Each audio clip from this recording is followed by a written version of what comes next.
But very much what we wanted to present on today was around how we work with schools and partner with schools to build a connected community.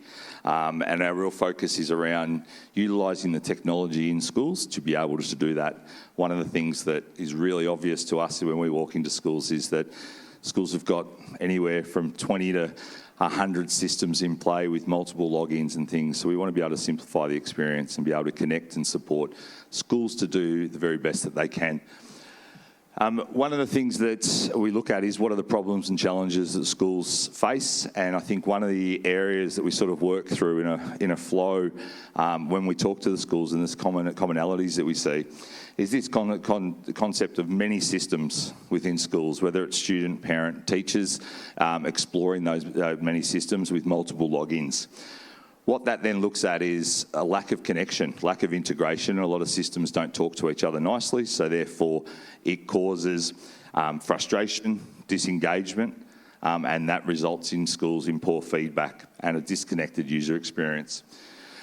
Ultimately, all those things, when bundled up, actually compromise the student learning experience. So for us, it's about how do we engage students in learning, how do we connect students in learning, and how do we make sure that the key people who are supporting those students in their learning experience are also connected with meaning the teachers and also the parents.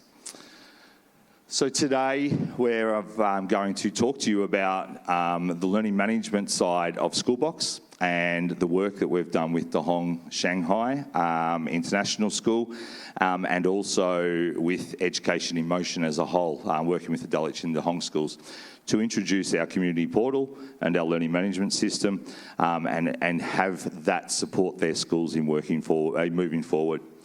So I'm going to stop talking. I'm going to pass over to Claire and Rebecca, who are going to take you through the journey of Dehong. Thank you, Chris. And thank you, everyone, for joining us today, and thank you for those watching the recording. It is my pleasure to be with us all. My name is Claire. I'm one of the senior education consultants with Schoolbox. Today we are delighted to have Rebecca with us from Dehong Shanghai. She is your deputy head of the school. So Rebecca has played a key kind of role in her rollout of Schoolbox at her school, and personally, I'm very grateful to have the opportunity to work with her. But what we're hoping to do today is just have a little bit of a discussion about what that journey looked like. We know that journeys look different for every school. We can't, we expect it to be different. Our kids are different, our schools, our contexts are different. So what we're going to do is just have a bit of a chat, talk about some of those experiences. So Rebecca, the first question I'm going to ask you is, what was the vision for Schoolbox? You know, what were the problems you were trying to solve? What drove you to kind of take this on? Big question. I think a bit like Chris mentioned is obviously multiple systems. We start with that as a school. But at Dehong Shanghai, we're part of a group of schools, so EIM, Education in Motion, so many schools. And at that level of the company, they wanted to get on the same page. So we started a little bit with a nudge. We knew it was coming. But then as a school, we got to decide how we did that and what the journey looked like for us, even as a group of schools. So the main problem we had, like they shared in the Dulwich video with Jacob, was that we are a grade 1 to 12 school. So you've got many different communities and schools within the school. And there was a segmentation, there were fragmentation of that. You had the elementary school, and you have a middle school, you had a high school, and we had different communities, but we actually wanted to bring that together as one community. So the biggest problem that we were trying to solve is how do we get the whole school community united and connected with the platform. So that, I think, was probably the main problem we were trying to solve, and then Schoolbox presented as an opportunity to take that journey. I love that, thank you. Kind of building on that, what did that partnership look like? Because I'm sure we've all worked with many systems before in our schools, but what was it like working alongside an EdTech like Schoolbox? I think, and you're right, I think there's lots out there in the market, and we were using some of the legacy providers of other platforms too, and you can become quite wedded to them. And as educators, we're not very good with change, really. We like that stability because I guess life is chaotic, so you think that my LMS is my stable part of my life, it's predictable. But then in terms of that partnership then, I think the phrase that keeps sort of spinning in our minds a lot is, I think when we met Schoolbox, it was never, this is who Schoolbox is and this is what we can do. It was always you guys asking us questions. Who are you?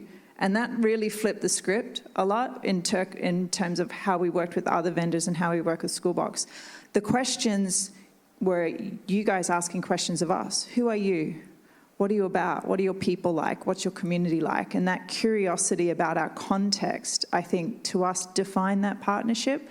And then from there, it was simply like how then Schoolbox could tap into that, what they can do. And it became really personalised then, because like I said, in the group of schools, we're all sort of using this product or beginning the journey of using the product. But across the schools, it's all different. And I think Chris said in the presentation, no, we don't say we use Schoolbox. Behind the scenes, we use Schoolbox, but ours is My Dehong. And the other school is Dulwich Central, and it's My Dulwich. So you do get to brand it for your community. And I think that, to me, defines that partnership, that curiosity about context, and that's what drove it. Thank you. You mentioned the word change before, and I know this is something that comes up a lot when we do introduce systems into the school. And whilst, we tried our best, to meet that context and to build a system that works, there's also another factor when we're implementing, which is around our staff and our students and our parents. We can have the best project plan, we can have tick all the right boxes and set up everything to how we need it to be. But for it to be successful, we all know that we need to bring our teachers and our students and our staff along that journey. So we've got the system set up, it's all contextualized, it's all looking great. What was the next step? How did you bring everyone on board in that process? Working with Claire's colleague Anthony worked a lot with the secondary school in particular, and I really remember conversations with him. And our school DNA is we're not afraid of change. We have pioneering spirit built into our DNA, so we're okay with doing things and bringing things on. And actually, I was the one who was like, "This is great. This is going to be great. Let's share it." And Anthony was the one who was like, I don't think you want to tell everyone just yet. And again, I think that partnership and that change then was really important about working out who to bring in, when to bring them in, what to share. And we've been working on that, I think, for 12 months across the portal and the LMS feature. And that was really important, those little milestones, incremental or micro moments, we called them in school, about what are we going to share, when are we going to share it, who are we going to share it with. Behind the scenes, we knew there was a lot more going on, and we know what's happening in 6 months, but there's groups that don't need to know that yet. So I think it was those decisions about what to do, when to do it, and who needs to be involved. And then by doing it in those micro moments, we found now that when time came to really go full launch, it had already become a common language, and everyone in the community was like, oh yeah, Schoolbox, yeah, okay. So I think that was really important to kicking off that change process. How did you prioritize without, how did you identify those micro moments and prioritize them? With your help.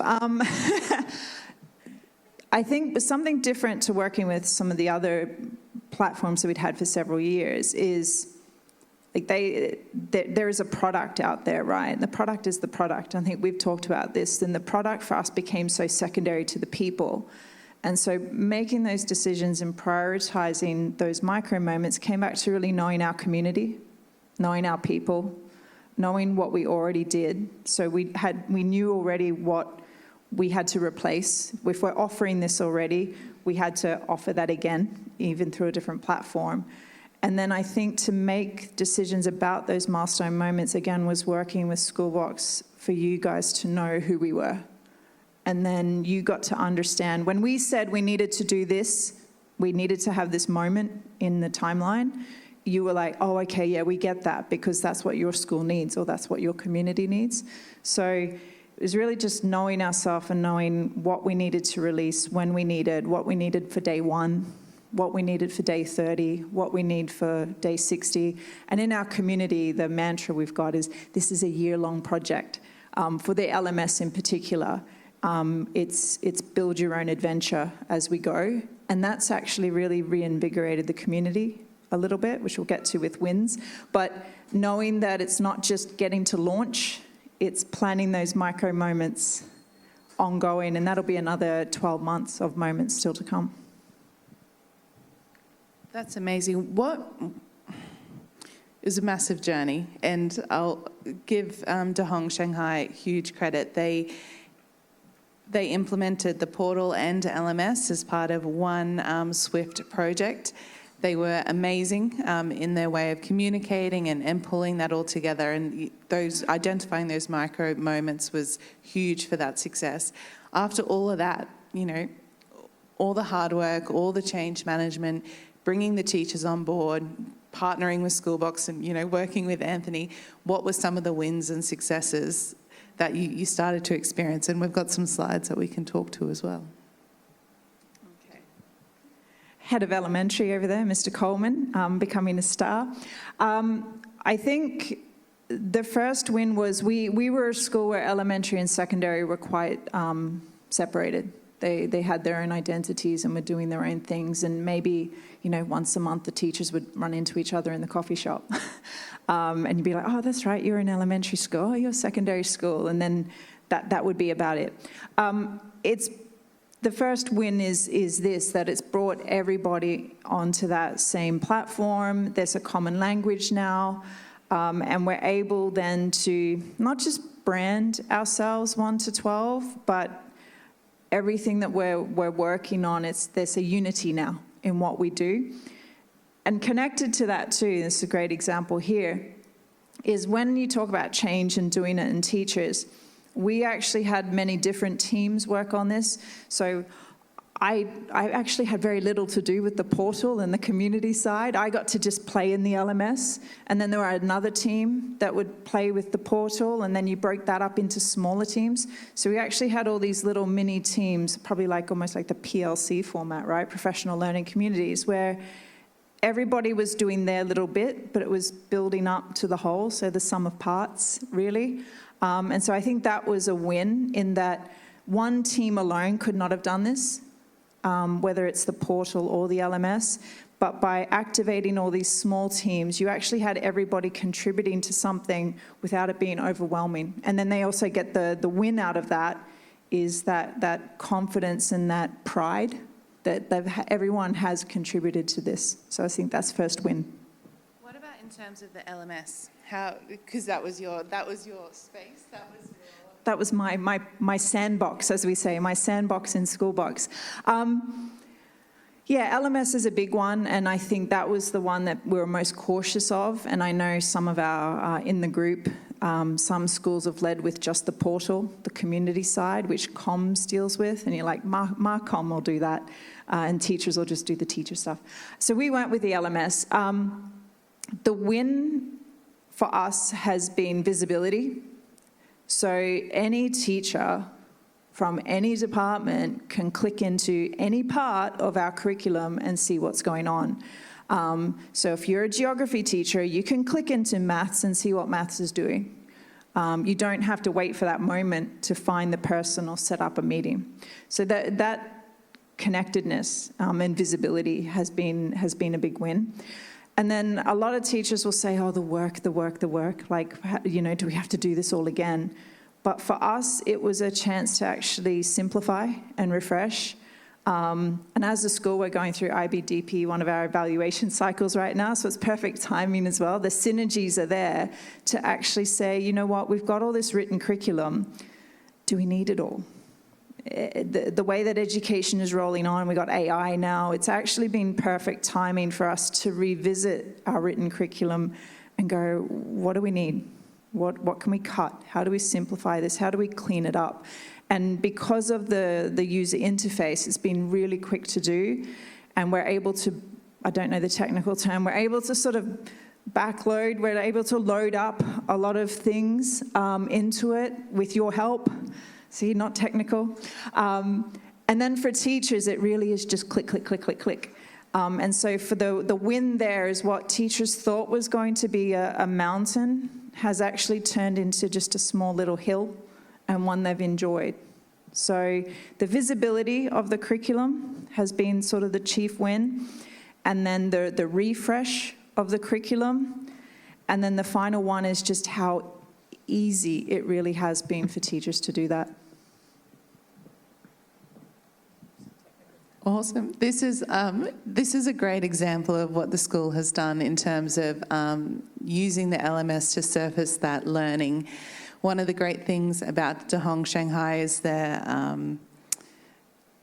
difference in curriculum and their approaches to teaching across the whole school. And, under Rebecca's leadership, they were able to really kind of capture all those different approaches and curriculum areas within their school. We'll start to wrap up, but I do just want to ask, this has been a huge journey, but what's next for Dehong, and what's next do you see as part of their Schoolbox journey? I think for us, we've been able to turn the tap on in a way that matches our school. So there's a lot that we haven't actually activated yet or got into. So even with our teachers, we're like, baseline expectation is this, is how we're going to use it for now. And then it's like just pulling those other levers. When the teams are ready, we'll sort of move forward. And there's great features in there. What can we use and when? So badges and looking at tapping into extracurricular and all those sort of things. So I think that's next.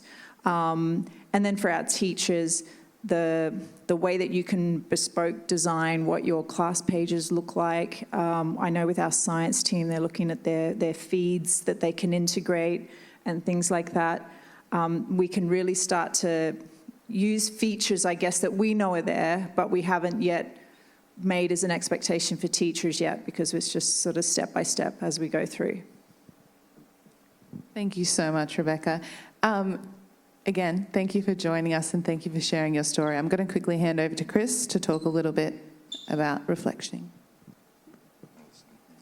I think one of the things Rebecca pointed on, thanks to Rebecca and Claire for sharing the Dehong story, one of the things she talked about was the concept of partnership and the conversations that we sort of ask. We know we're a pretty amazing platform. We're pretty proud of our platform, but at the end of the day, a platform is only as good as how it's used within a school. And the data that goes into it within a school. So we often start with a really strong reflection with schools. And even if people come up to the booth and speak with us, the first question we'll ask is, well, who are you? What are you looking to achieve? What are the problems and challenges you face in your school? Because what we want to know is that whatever solution we put on the table with you, it's going to support you to be better within your school. So some of the questions and the reflection that we sort of ask people to look at is, well, what design, what solution are you looking at? And quite often it's, I want better than the one I've currently got, or I want different to the one I've currently got. So we try to work through to understand and then to be able to position what we can do to support the schools. I think the other part is, for us, it's about how do you engage with schools and how do schools engage with a vendor. We're not a plug and play product. We are a product that requires partnership, requires collaboration, requires people to engage, to build effectively. And I think that's a really key piece of what we do and how we do it. And I think the last part there is, how do you plan for success? What does success look like? When we worked with the EIM group, and I know Alex is in the room and Rebecca, but one of the things we talked about was, and at Dulwich, Singapore, was their success started with parent engagement. We want to improve parent engagement. We want to improve connectedness within our community. We wanted to build that connected community across different areas of the schools. So for us, that was the first problem to solve. The second problem was to say, okay, what does learning look like? How do you connect your systems? And that's where we worked with Dehong International, and we worked with a few schools. all the EIM group is all on a different journey. They're all at different stages, and that's really important because they're all very different schools, from 400 students to 3,000 students to 2,000 students. So the stories are very different, but it's important for us to understand and connect to those stories to be able to give you the best solution that you can. And then I think the last part that we often talk to schools, and coming out of a school myself in 26 years in education, I think one of the things I recognise is change isn't easy. And we have to take our people on the journey. So for us, it's not just about strategy, it's a people journey. And especially within schools that have got so many different people involved, that people journey is important. Partnership with people builds confidence, it builds capacity. And Rebecca talked about taking their staff on the journey and making sure that they were connected in the video. Chris Babbage talked about taking staff on the journey and getting working parties and working groups to get the solution that empowered them. And then the last one, whilst it can be really hard, the cultural impact that you can have within a school by getting the right systems in place to be able to support your community is just amazing and really important. I think if you spoke to any of the Dulwich and Dehong schools, that cultural shift and that physical environment becoming a digital environment and vice versa is probably an area of success for them. So on that note, I'm going to leave you. I want to say thank you for sitting and listening to our presentation. We really appreciate it, and hopefully you've taken something out of it. Thanks a lot.